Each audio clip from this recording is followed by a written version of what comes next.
R is equal to rho L by A वाला चीज़ हो चुका है, बट इसके न्यूमेरिकल्स हैं, मतलब इसी फॉर्मूले पे, ठीक है।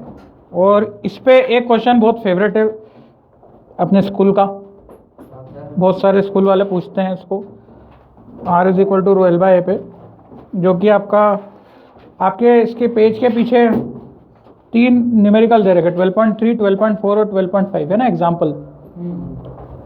तो उनमें से जो डबल लेंथ वाला है कुछ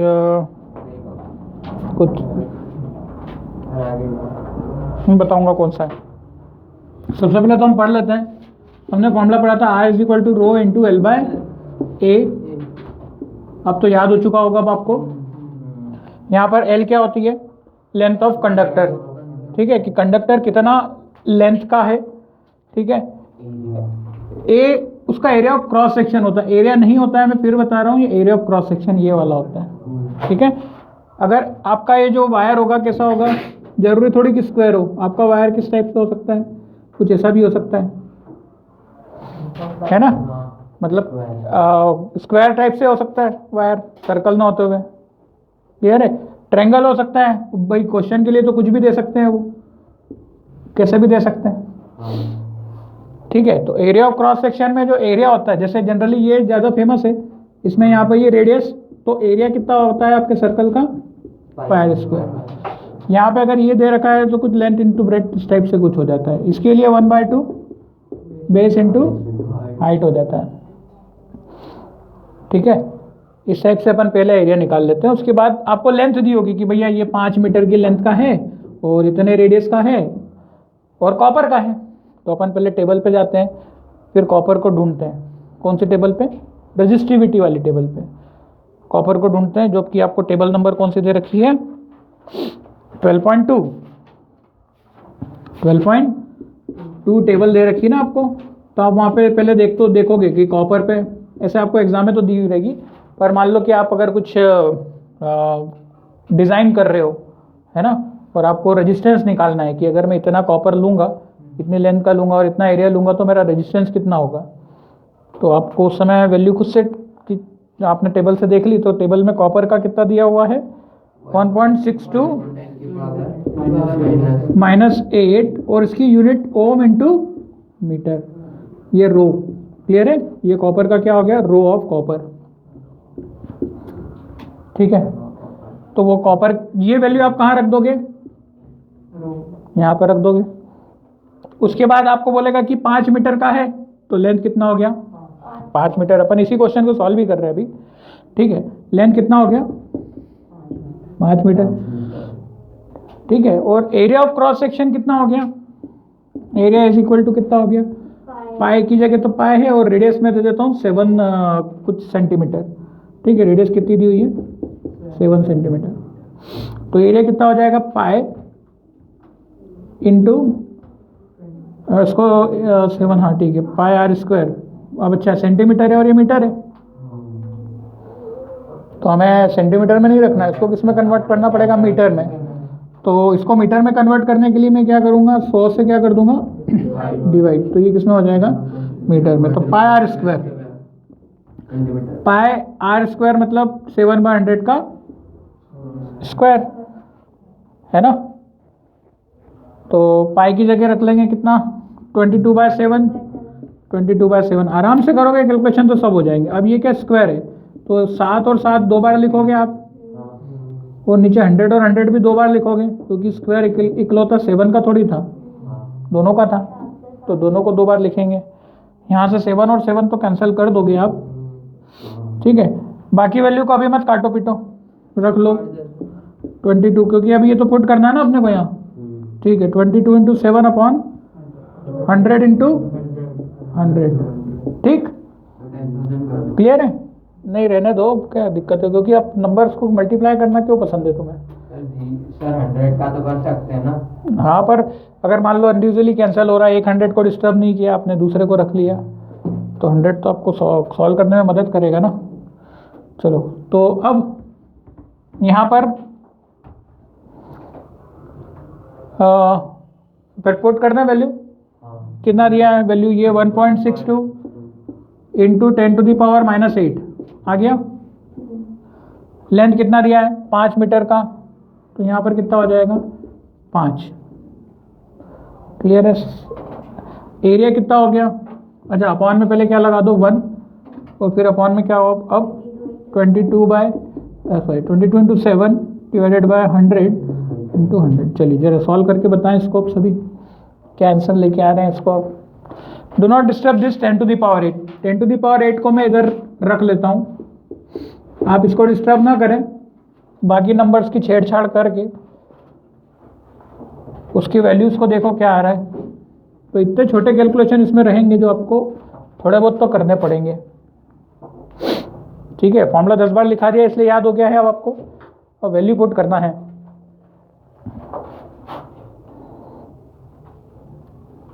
कौन में ये 1, अब ये तो पता है ना ये कैसे होगा, क्या 10⁻⁻। अलग लिख दिया उसको, मतलब उसको अपन मत छेड़ो, इन सबको सॉल्व करो बस ऐसा। 100 को भी मत छेड़ो, पता है क्यों, देखो ये कैसा हो गया 1.62 इंटू 5, हाँ वो 100 की जीरो से उधर शामिल हो जाएगा उसमें, अपॉन 1 इंटू 100 डिवाइडेड बाय कितना 22 इंटू 7। आपका सेटिंग ऐसा तो होगा कि नहीं, इतना करते आएगा सभी को क्या, कितना आ रहा है ना। ये तो मुझे लगता है इसमें गड़बड़ नहीं की होगी किसी ने भी, है ना। सर ये इधर भेज देंगे ना। हाँ इसको नीचे वाले को ऊपर भेज दिया। सर वो नहीं है 100 को इधर। हाँ इनको भेज दो बिल्कुल। ये 2 जीरो और 2 जीरो कितने हो गए 4 जीरो, इसीलिए मैं बोल रहा था इसको डिस्टर्ब मत करो, समझ गए। ये 4 जीरो किसमें सेट हो जाएंगे, इसके अंदर, मतलब इसके 4 जीरो बढ़ जाएंगे तो ये -4 हो जाएगा, तो 10⁻⁻4, ये जीरो का रोल खत्म, 10 का रोल खत्म। बचा हुआ नंबर कोई बहुत ज़्यादा बड़ा नहीं है, आप पॉइंट वगैरह हटा के और कुछ करना चाहते हैं तो कर लो, और मुझे अब आंसर बता दो इसका क्या आ रहा है, और फाइनल आंसर आपको बताना है इसका। इसको मल्टीप्लाई डिवाइड करके, ये तो कितना दिख रहा है मुझे, कट भी नहीं रहा है शायद ना कुछ, अब नहीं कट रहा है, वो तब 1.62 कट जाओगे, 0.0 वगैरह करके करोगे, ये 100 आएगा। फाइनल आंसर कितना, ये 81 हो जाएगा, 81/11। अच्छा हाँ ये सर आ गया, कितना आ रहा है sir 405 divide by 77 into 10⁻⁻6। 405 divided by 77 कर ले, और देखो ये 100 भी बच रहे हैं क्या, ये 100 के उधर शामिल कर लो, ये 10⁻⁻4 था, और अपॉन में ये 100 बने, तो ये दो जो जीरो आए उनको ऊपर डाल सकते हैं क्या अपन, -2 हो जाएगा। क्या आपको करते आता है ऐसा, ये +2 है तो ऊपर जाके क्या हो जाएंगे, पहले 10⁻⁻2 होंगे, यहाँ से जाएंगे तो आता है, इतना करते है ना, नीचे से जीरो गए तो ऊपर 2 पावर में लग गए माइनस के, अब बेस से में पावर जुड़ जाएगी, मतलब -2 और -4 -6। कुछ लोगों ने इसको डायरेक्ट अंदाजा भी लगा लिया होगा और इसको -6 भी कर दिया होगा। बस अब इसको अपन को डिवाइड करना बचा है, मतलब 100 नहीं काट सकते क्या, किसको काट दो, पर मैं चाहता हूँ कि यार उसको शामिल करते जाओ ना, 100 की टीम 10 की टीम पड़ी हुई है अपने पास, इसको करेगा डिवाइड, ठीक है। हाँ इसको डिवाइड कर लो, डिवाइड करके बता दो, एक को तो डिवाइड करना पड़ेगा, अब इसको इतना तो करना ही पड़ेगा। वैसे मैं अंदाजे से देखूं तो 7 चौक 28, 7 पंजे 35, मतलब 5 समथिंग आ रहा है, 5 पॉइंट समथिंग आ रहा है ना?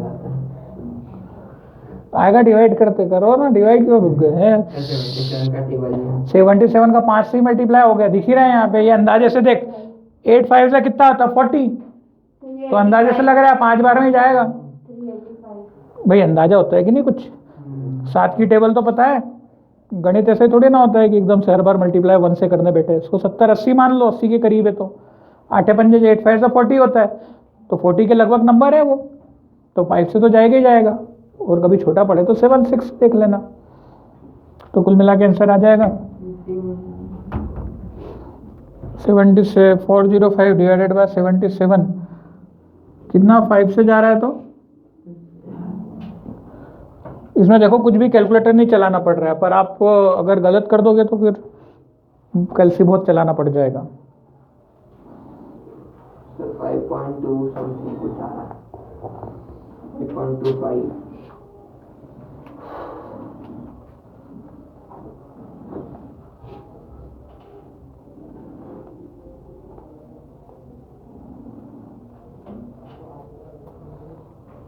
5.2 समथिंग कुछ आ रहा है। ठीक है 5.2 ले लेते हैं आप, और डायरेक्ट मतलब कुछ अंदाजे से ले लेते हैं। 5.2 10⁻⁻6 और ये क्या यूनिट क्या बनेगी, यूनिट क्या बनेगी, रेजिस्टेंस निकाल रहे हो ना, तो यूनिट क्या बनेगी, ओम। तो ये ओम हो जाएगी। आसान है न्यूमेरिकल, इसका गलती नहीं करना है बस, है तो पूरा वही इधर से उधर ले जाके मल्टीप्लाई और ये करते करना है। एरिया देगा तो एरिया नहीं देगा वो, आपको रेडियस देगा, तो रेडियस कहाँ से बेटा, ये देखो ये क्या था, ये तो पॉइंट उड़ाया तो यहाँ पे 2 जीरो आ गए, ठीक है। यहाँ पे 81 और ये 22 को काट दिया, फिर 81 और 5 कितने हो गए मल्टीप्लाई करके 405, और 11 और 7 77। ये 100 को अपन ने डिस्टर्ब नहीं किया। चाहो तो तुम देखो ये 100 से तो यूं भी काट सकते हो, देखो ये एक ही बात है वो तो। अब ये तो गणित है यार, कैसे चला रहे हो तुम्हारे ऊपर डिपेंड करता है वो, ये बात है वही आएगी। 18 कहाँ से लिया है, ये -8 चल रहा है। अरे -8 ही है।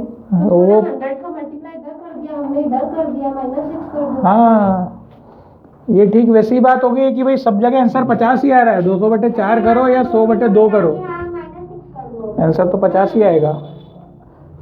अब मैं तुम्हारे शरीर के अंदर प्रवेश करके हर बच्चे जैसा नहीं करवा सकता, हर बच्चा अपने अपने हिसाब से अलग करता है ना, पर उसका आंसर गलत नहीं होना चाहिए। फाइनल आंसर हम सभी का क्या आना चाहिए, ये आ जाना चाहिए।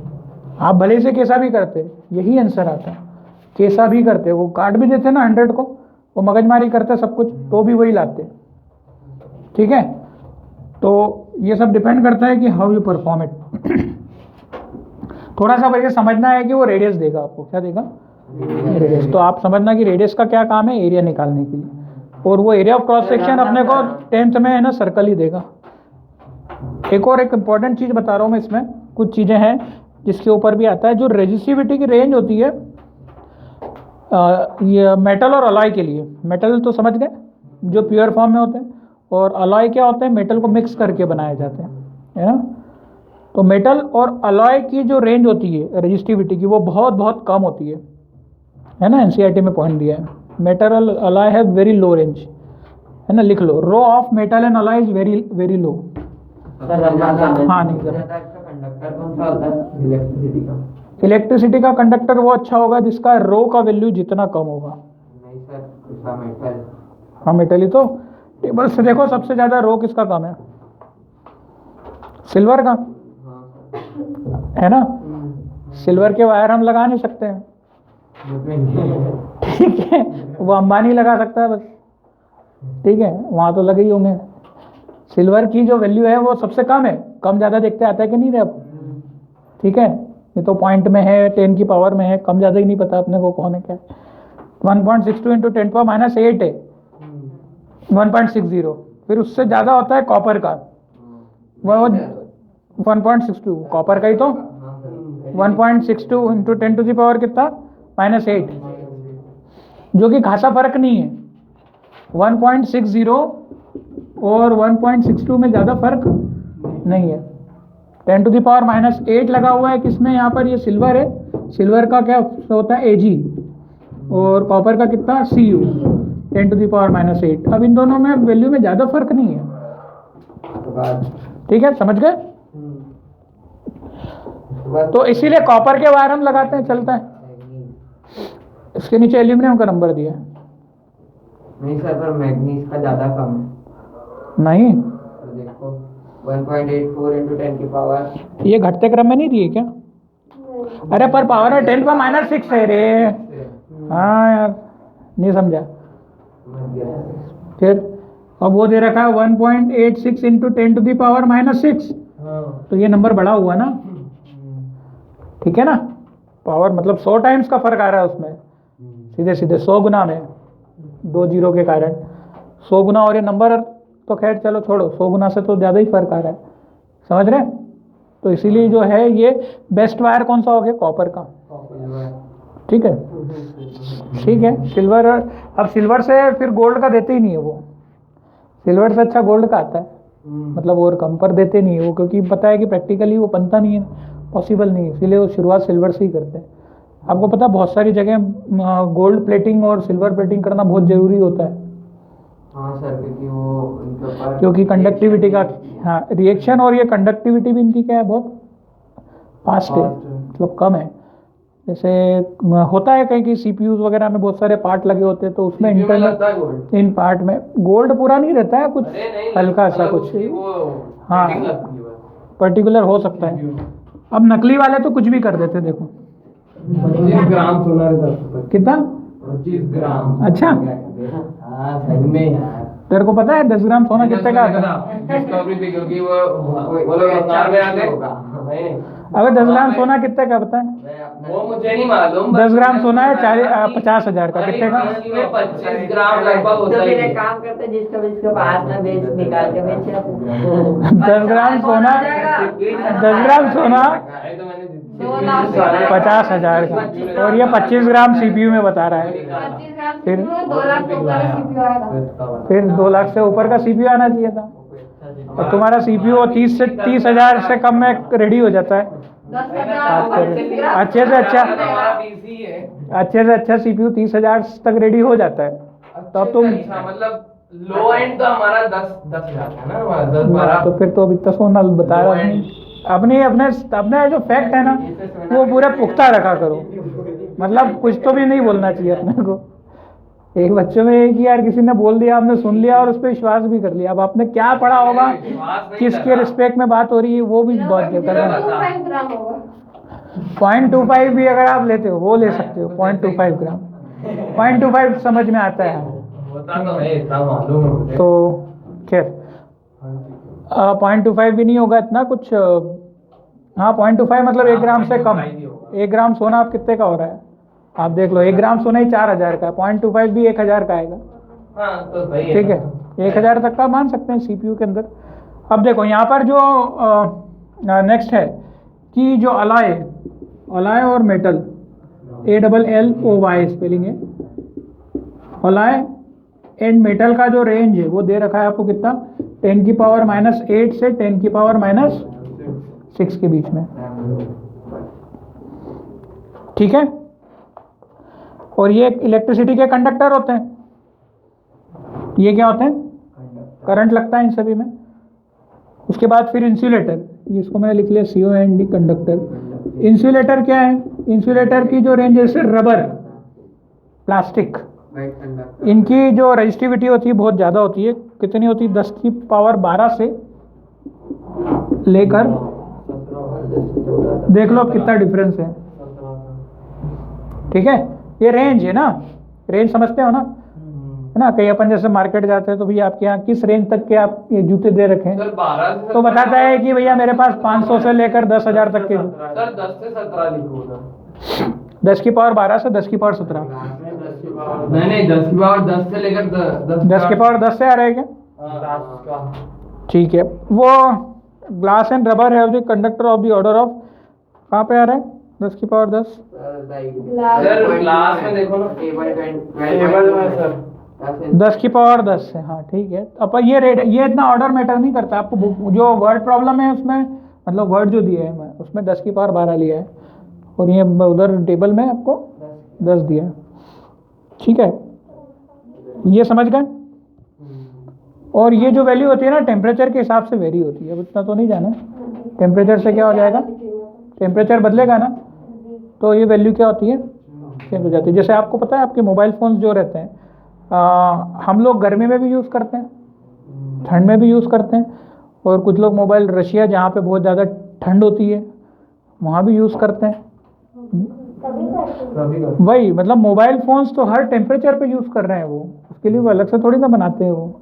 फॉर एग्जांपल ये सेम मोबाइल फ़ोन आप अलग अलग जगह लेके जोड़ जाते हो, आप कोई अलग से डिवाइस लगाते हो, नहीं लगाते हो। मतलब जो टेम्परेचर की रेंज का वेरिएशन आता है उसके अंदर की जो चीज़ें हैं, करंट की सेटिंग वगैरह, बहुत माइनर करंट, वो सब चेंज होता है। तो उसके लिए सब प्रिकॉशंस रखने पड़ते हैं उन्हें, सर्किटरी ऐसी बनानी पड़ती है कि अगर करंट ज़्यादा कम हो जाए तो कैसा मैं बनाऊं सर्किट, तो वो सब बनाते हैं अंदर।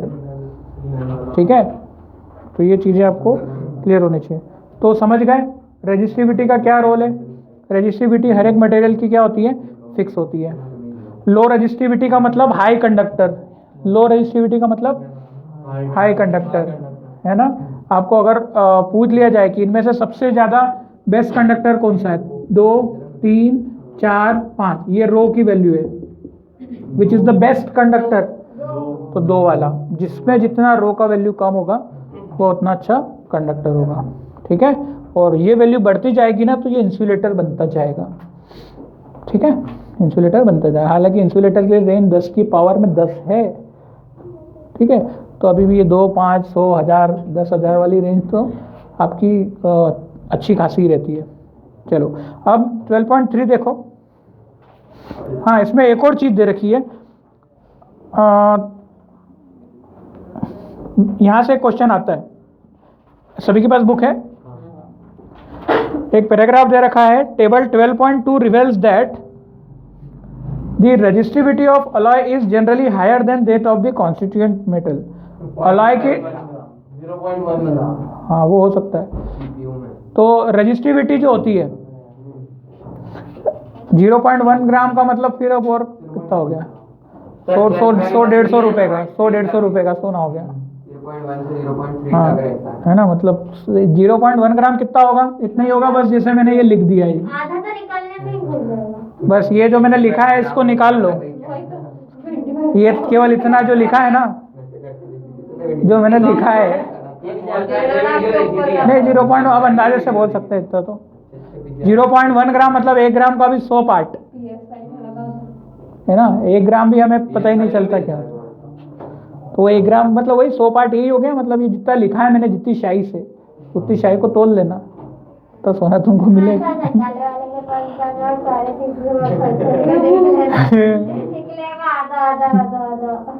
तो यही चालू कर देते हैं, सबको पता है, सबको पता है ना। तो जो अलॉय होते हैं ना, इसका यूज़ किया जाता है किसमें, हीटिंग डिवाइसेस में। अलॉय का यूज़ किसमें किया जाता है, हीटिंग डिवाइस। आपके घर में टोस्टर होगा, इलेक्ट्रिक आयरन होगा, प्रेस हम बोलते हैं जिसे, है ना। प्रेस गलत वर्ड है उसको बोलना, पर वो electric iron is the proper word, electric iron. और हीटर, मतलब ये सब चीज़ें हैं, हो या नहीं हो आपके यहाँ, बाकी आपने सब देखा हुआ है। तो इन सभी चीज़ों में है ना मेटल यूज़ नहीं करते हैं। क्या यूज़ करते हैं, जितने भी हीटिंग डिवाइस होते हैं ना, हीटिंग डिवाइस मतलब खटका चालू किया और वो गर्म होने लग गया, ठीक है। नहीं, माइक्रोवेव में हीट कोई रॉड नहीं होती है। माइक्रोवेव में तो क्या होती है, वेव्स होती है। ऊपर होती है, ऊपर रॉड होती है, ग्रिल रॉड होती है। हाँ वो सर ओटीजी, हाँ ओटीजी में तो वही होती है। रॉड ही रहती है। किसमें? ओटीजी अरे अवन ओवन की बात कर रहे हैं अपन, ओवन में होती है। माइक्रोवेव के भी ऊपर रहती है रॉड। माइक्रोवेव अलग होता है। अरे सर मैं फोटो खींच के बताऊंगा फिर मैं आपको। माइक्रोवेव का कॉन्सेप्ट अलग होता है। लाल रॉड माइक्रोवेव जो होती है ये हाई फ्रीक्वेंसीज रहती है, इनकी एनर्जी खुद से ही ज़्यादा है, ये वेव्स से गर्म करते हैं खाने को। इसके अंदर ऑप्शन रहता है ग्रिल सेट करने का। हाँ रहता है, मैं यूं नहीं बोल रहा हूँ, रॉड है वो भी अलॉय की बनी होगी, पर वो उसका कॉन्सेप्ट अलग बता रहा हूँ मैं। उसकी जो गर्मी होती है ना, वो वाली गर्मी नहीं है जो ये हीट वाली दे रहे हैं, वो माइक्रोवेव का कॉन्सेप्ट ही अलग है, ठीक है। नहीं तो उसकी जगह ऐसा नहीं लगा देते, अपना ये नहीं लगा देते हीटर। अच्छा ये पॉसिबल है क्या तुम, हाँ वो हीटर आता है कि नहीं, खटका चालू किया और वो हो जाता है, तो उसको ही लगा दो ना, 2 ऐसे हीटर लगा दो आड़े, तो उससे खाना हो जाएगा क्या गर्म, इतना टेम्परेचर पहुंच जाएगा तुम्हारा।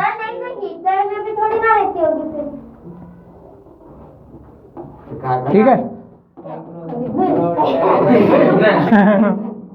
अच्छा ठीक है, ये जितने भी काम की बात सुन लो। हाँ हाँ ठीक है, यहाँ पे लगा दो, सुबह आओ तो चाय पी लिया करता, ठीक है। और क्या, चाय बना लेना और कर लेना,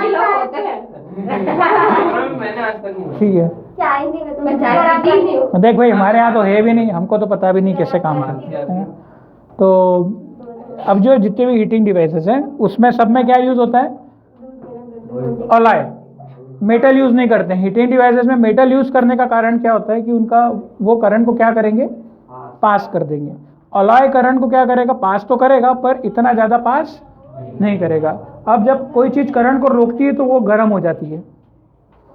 कोई चीज़ करंट को रोकती है तो वो क्या हो जाती है? गर्म हो जाएगी। अभी अपन पढ़ेंगे, नहीं तो करंट पास हो जाएगा पूरा, कोई रेजिस्टेंस ही नहीं है। कोई रेजिस्टेंस है ही नहीं तो करंट पास हो गया तो गर्मी पैदा नहीं होगी। इसीलिए अलॉय का कुछ ना कुछ रेजिस्टेंस रहता है हल्का सा, जिसके कारण वो हीट देता है। इसमें हीटिंग इफेक्ट ऑफ करंट। पर इसमें एक इंपॉर्टेंट चीज़ आई है, ठीक है? क्या लिखोगे? Alloys are use for making heating devices. एक लाइन में लिख लेना, ठीक है? इंसुलेटर तो जल्दी इंसुलेटर तो बिल्कुल भी पास नहीं करने देना ना, वो जाने ही नहीं दे रहा। Alloys are use to make heating devices. Heating devices में are use to make heating devices में सब कुछ आ गया अब आपका, जो भी आप लेना चाहते हो।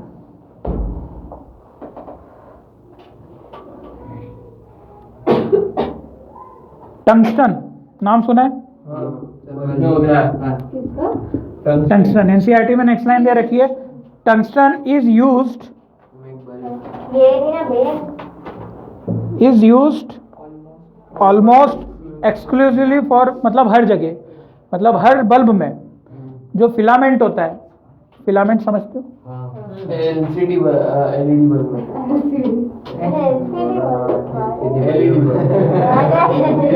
नहीं बल्ब एलईडी बल्ब में नहीं होता। ये भी आने लग गई एलईडी है। बल्ब आने लग गया भाई अब। टीवी दिखता है उसमें? तो फिलामेंट की तरह यूज होता है बल्ब में टंगस्टन। उसका भी कारण यही है कि इसकी जो tungsten is use extensively for filament electrical, यही सेम रीज़न। इसकी रेजिस्टिविटी एकदम से ज़्यादा नहीं होती है, मतलब बहुत ज़्यादा भी नहीं होती है, बहुत कम भी नहीं है। टंगस्टन यूज होता है। और कॉपर, टंगस्टन अलॉय नहीं, हाँ टंगस्टन अलॉय होता है, टंगस्टन अलॉय होता है एक, ठीक है? Tungsten is also alloy. Conductor होता है, कंडक्टर में दिया टेबल। तो वो भी एल्यूमीनियम के बाद। हाँ, एल्यूमिनियम, कॉपर, निपुण। हाँ, टंगस्टन तो पीरियोडिक टेबल में होता है। यस, टंगस्टन पीरियोडिक टेबल में होता है, वो अलॉय नहीं है। उसका देखना पड़ेगा मुझे, टंगस्टन का फॉर्मूला क्या होता है, टंगस्टन का सिंबल ऑफ टंगस्टन, मेरा ना पीरियोडिक टेबल साथ में चल और उसमें नाम लिखा है टंगस्टन का। होगा। देखो टंगस्टन ढूंढना पड़ेगा, दिखा रहा है कैपिटल डब्ल्यू। कैपिटल। ठीक, छोड़ो इसको, खैर इतना ज़्यादा है नहीं। टंगस्टन को हम कहाँ यूज़ करते हैं? बल्ब में, बल्ब के फिलामेंट में यूज़ करते हैं। ये सब वही रीज़न होते हैं कि ये हीटिंग करते हैं। बल्ब का काम क्या है? हीट देता है ना। बल्ब में आपने देखा है ना कि वही बल्ब में पूरा काम किसका है? टंगस्टन 74 डब्ल्यू है। हाँ, मेरे पीरियोडिक टेबल में होता है वो, ठीक है? बल्ब में पूरा काम किसका है? जो बल्ब होता है आपका इस टाइप से कुछ होता है ना यहाँ पे, और फिर यहाँ पे आपका ये कुछ ऐसा कुछ रहता है, सर डब्ल्यू, कैपिटल डब्ल्यू। है ना? ये आपका जो बल्ब रहता है, तो ये जो चीज़ होती है पूरा काम इसी का तो है। ये लोहे का वायर थोड़ी लगा सकते, ठीक है? टंगस्टन का, ठीक है? तभी वो इस तरीके से अलॉय होता है। ये मतलब बहुत ज़्यादा अमाउंट में हीट फेंके हो, बहुत ज़्यादा गर्मी फेंके, भाई गर्मी फेंकेगा। आपने देखा ही है बल्ब के आगे कितनी गर्मी रहती है। एलईडी अलग है, एलईडी अलग है। LED light emitting diode full form होता है, वो अलग होता है, वो बल्ब वाले कॉन्सेप्ट पे काम नहीं करती है, ठीक है? तो ये सारी जानकारी आप देखो, एग्जाम्पल 12.3। ट्यूबलाइट में भी लगी रहती है टंगस्टन? नहीं, बल्ब में वो पहले आते नहीं थे जमाने, पुराने जमाने के कांच के बल्ब, उसके बाद येलो कलर के, जो येलो लाइट फेंकते हैं जो, है ना, वो वाले। और हेलोजन आते थे अच्छे बड़े, उसमें ऐसी आती थी, वो रॉड टाइप से आती थी, उसमें बड़ा वाला वो यूज़ करते हैं, वो टंगस्टन का तो ऐसा मेरे पुराने जमाने में 12.3। डियर जीरो बल्ब अब तो बल्ब खत्म हो गए, अब नहीं दिखते हैं वो, ये बहुत कम, मतलब हम लोग नहीं यूज़ करते हैं एक्चुअली। जो यूज़ करते हैं हाँ, नॉर्मल डेली लाइफ में अब बंद हो गया, क्योंकि वो बहुत बिजली भी खींचता था। 100 वाट का बल्ब देता था, इतनी उजाला जितना अभी ये आपको 40 वाट की ट्यूबलाइट दे, सीधे आधा हो गया, आधे से भी और कम, आधे से भी और फर्क, ज़्यादा फर्क पड़ गया। 12.3 पढ़ो। उसका जो वोल्टेज है वो फालतू के दिमाग खराब सर क्या पढ़ना है? 12.3 बुक नहीं है तेरी, तो आगे बैठ जाए इसके साथ, तू बुक इधर इधर आगे बैठ जाए इसके साथ, ये बुक लाया नहीं। 12.3 पढ़ो। How much electric current will, अरे निकालो 12.3 कल टेस्ट का बोला था मैंने,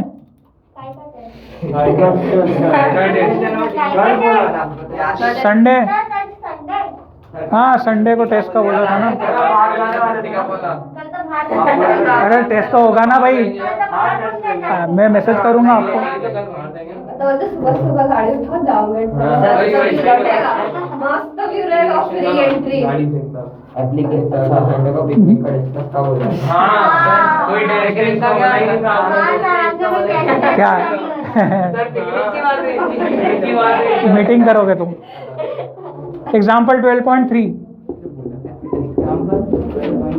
संडे नहीं तो मंडे को दे देना, उसमें क्या है, टेस्ट तो होगा। हाँ ले लेना सर काय का हाइट एंड डिस्टेंस, ये एप्लीकेशन ऑफ ट्रिग्नोमेट्री, सर ले लेना, 2 बार 3 बार हो गया मेरा वो चैप्टर। वहाँ पर वो हो चुका, अब तुम एग्जाम में कैसे देते हो उसको ही तो चेक करना है, सर आप ठीक है ना। टेस्ट में देंगे। How much current will an electric bulb draw from 220 volt source if the resistance of bulb filament is 1200 volt. चलो करो 12.3 क्या है, आई निकालना है। हाउ मच करंट मतलब आई निकालना है। ड्रॉन फ्रॉम 220 वोल्ट, वोल्टेज कितना दे रखा है, वोल्टेज 220 वोल्ट दे रखा है, करंट क्वेश्चन मार्क है, और क्या दे रखा है, रेजिस्टेंस, बल्ब का रेजिस्टेंस कितना दे रखा है, 1200 और 200 दिया, 100 दिया, पहले 1200 ओम दिया है, क्या दिया है 1200 ओम। और फिर बी पार्ट में how much current will an electric heater coil drawn, ये ए पार्ट है आपका, बस बी पार्ट में क्वेश्चन पूछा है कि अगर सेम वोल्टेज आपने 220 वोल्ट पे एक इलेक्ट्रिक हीटर लगाया, अच्छा ये केस बल्ब का दिया है और ये केस दिया है आपको हीटर का, और इस बार जो रेजिस्टेंस दिया है इसका कितना दिया है, हीटर की कॉइल का 100 ओम, कितना 100 ओम, तब आपको बताना है, ठीक है। दोनों केस में करंट निकाल लो, निकालो बेटा नहीं है, पेन चलते रहना चाहिए। क्वेश्चन पढ़ो और निकालो। ये ना 2 क्वेश्चन है, फर्स्ट वाले का अलग है, ए और बी पार्ट में डिवाइड कर दिया है क्वेश्चन को। समझ नहीं आया। हाउ मच करंट निकालना है बेटा, करंट मतलब क्या निकालना, आई निकालना है, बल्ब का कितने वोल्ट पे लग रहा है, 220 वोल्ट पे, और उसका आपको रेजिस्टेंस दे रखा है बल्ब का 1200, V equal to I R बताया ना, V equal to I R से आई निकल जाएगा, आ गया कितना है 11/60, 11/60 उसको पॉइंट में ला निकालना पड़ेगा, 2 पॉइंट के बाद 2 डिजिट पे निकाल लेना। I इज इक्वल टू क्या होगा,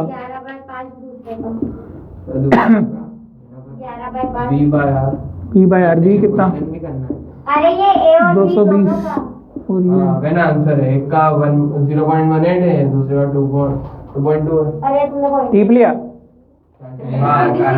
0.1 है, डिवाइड भी कर लिया तूने, डिवाइड कर लिया, तो दोनों कंडीशन वेरी गुड। निकाल रहे हैं क्या? हाँ दोनों कंडीशन 0.18 एम्पियर और उसमें 2.2 पूरा बोल 22/10 और 2.2 एम्पियर। एम्पियर। हाँ गुड, वेरी गुड, बहुत बढ़िया। तो 2.5 इधर भी वही हो जाएगा, आई इज इक्वल टू कितना 220 अपॉन में 100 नहीं 100 अपॉन में 220, बी इज इक्वल टू आई निकालना ना, आई इज इक्वल टू 220 अपॉन में, हाँ सही 220 अपॉन में सही, ये 2.2 सही है। 2.2 ऊपर है ना।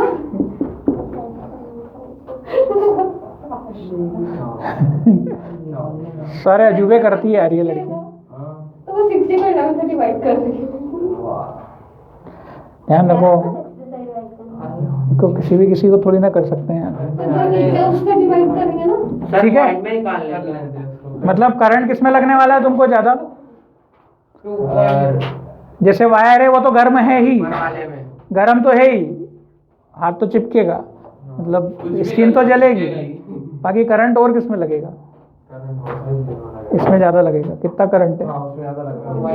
2.2। एक बार का बल्ब का तुमने पकड़ लिया तो हाथ जलेगा, करंट कम लगेगा 0.18 एम्पियर। पर टोस्टर वाले इलेक्ट्रिक हीटर वाले में तुमने किया, उसका रेजिस्टेंस क्या है? कम है। रेजिस्टेंस कम है तो वो ज़्यादा करंट को जाने की अनुमति देगा। ऐसे ही पता चल रहा है। ये 1200 और ये कितना 100, और दोनों किस पे लगाए हैं?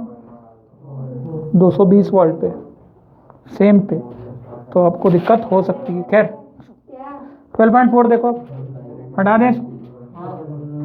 11 करके निकाल दिया और उसके बाद 60 वोल्ट इसके बाद में 11 अपन 10 होगा ना। करंट कितना एम्पियर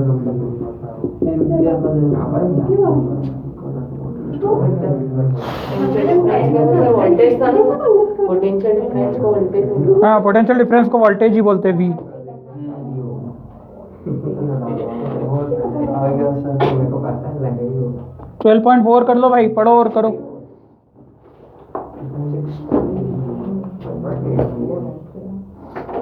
सेकंड भी करना है। हाँ 12.4, 12.5, 12.6, बस आज यही टारगेट है अपना। इसको करके फिर कल से रेजिस्टेंस वाला चालू करेंगे। 12.4 आई हो गया, क्या डबल कर देंगे ना? आई हो गया, 60 आई हो गया। दो क्वेश्चन है वो। पोटेंशियल डिफरेंस मतलब वोल्टेज दिया आपको 60 वोल्ट। सर एक का हो गया एक का आ गया सर 15। अनिशा क्या करते नहीं आ रहा, मुझसे पूछो। डिवाइड की दिक्कत है, 15 क्या आ रहा था? सर एक का 8 वॉट करंट। अरे वी वी 11/60 को कुछ ऐसा क्वेश्चन है, पॉइंट पता नहीं क्या क्या कर रहे थे कई बार तुम उसको यार। 12.4 भी कर लो। हाँ पर उसको लिखते कैसे ये देख लो जरा, बुक में कैसे लिखा हुआ है। ऐसा given potential difference V is equal to 60 volt, ऐसा लिख लेना। Given V is equal to कितना 60 वोल्ट, ऐसा गिवन जो भी गिवन है वो गिवन में लिख लेना। हाँ आ गया sir. I is equal to current कितना दे रखा है? I is equal to 6 ampere divided by from the source. What current will the heater, आपको बताना है कि हीटर कितना करंट ड्रॉ करेगा अगर उसको 120 वोल्ट पे लगा दोगे। तो अगर आपने 120 वोल्ट पर हीटर को लगा दिया, ठीक है, तो इसका करंट क्या होगा? पहली बात तो ये है कि सबसे पहले इसको क्या निकालना पड़ेगा? रेजिस्टेंस। तो ये इधर से निकल जाएगा, उधर पुट हो जाएगा। 15 आ गया? तो यहाँ लगा दो अपना Ohm's law, R is equal to V by I. तो 60 अपॉन में 6, तो कितना आ गया? 4 एम्पियर। चलो 4 और ये कितना 15 ओम। तो यहाँ पे रखा कितना 15 ओम, ठीक है। और यहाँ पे आई निकाल लिया कितना V by R, V by R 120 upon में 15, तो ये आ गया कितना 8 एम्पियर। ठीक है 8 एम्पियर। आया कि नहीं भाई तुमको अनिशा? आ गया सर। सभी को आ गया ना? आगे बढ़े, इधर क्लियर हो गया, कोई दिक्कत तो नहीं। एग्जाम्पल नंबर 12.5 देखो। सर वो नहीं समझ आ रहा। हाँ, इसीलिए तो बोल रहा हूँ कि तुम सब पढ़ो, अपन सब साथ में करेंगे।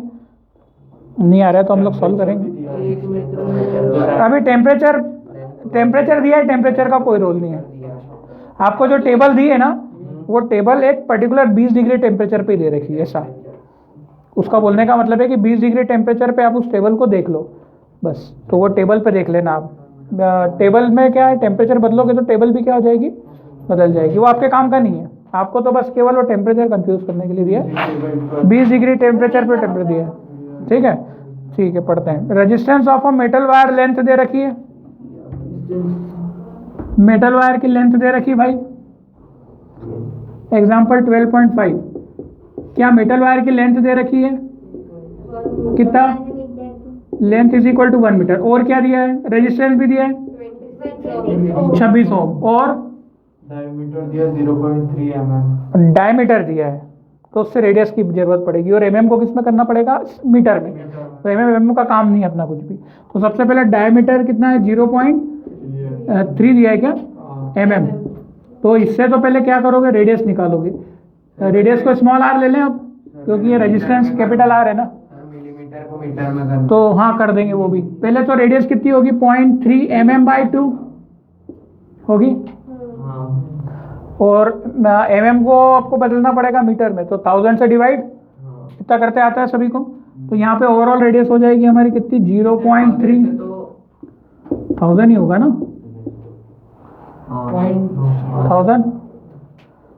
ठीक है, क्या समझ में आया? चलो, मतलब रेडियस आ गई, थोड़ी बड़ी आई है पर चल जाएगी। इसको एक काम करें, ये पॉइंट हटाएं और एक जीरो और लगा दें। 3/2 कितना हो गया? 1.5।